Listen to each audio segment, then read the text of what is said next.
جو بندہ حرام مال کھائے تو اس کے اندر 4 علامتیں ظاہر ہو جاتی ہیں۔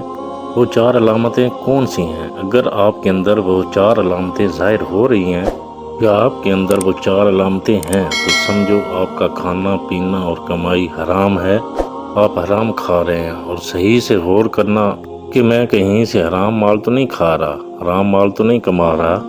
سب سے پہلے اس کے اندر یہ علامت ظاہر ہوتی ہے کہ دل سے نور چلا جاتا ہے۔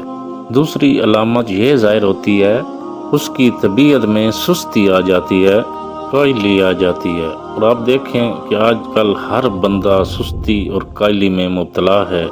وہ اپنے رزق پہ غور کر رہا ہے، میں حرام کھا رہا ہوں یا حلال۔ اور یہ دوسری علامت ہے کہ اس کے اندر سستی آ جاتی ہے۔ اور تیسری علامت یہ ہے کہ اس کے دل میں برے برے خیالات اور جذبات ابھرنے لگتے ہیں۔ دن میں ہر وقت انسان برے کام سوچتا رہتا ہے، یہ تیسری علامت ظاہر ہو جاتی ہے۔ اور چوتھی علامت یہ ہے کہ پھر نیک کام کی طرف اس انسان کی طبیعت بالکل نہیں رہتی، ہر وقت برائی کے کام کرتا رہتا ہے، اور نیک کام کی طرف اس کا دل بھی نہیں چاہ رہا ہوتا کہ میں نیک کام کروں۔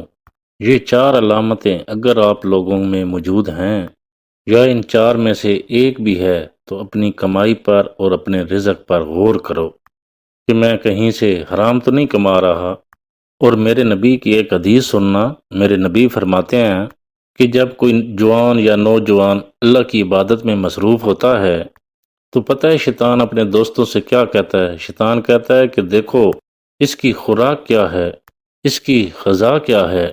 اگر اس شخص کا کھانا پینا حرام ہو نا، کھاتا حرام ہو، پیتا حرام ہو، کماتا حرام ہو، تو شیطان اپنے دوستوں سے کہتا ہے کہ اس کی طرف سے بے فکر ہو جاؤ، ٹینشن کی کوئی ضرورت نہیں۔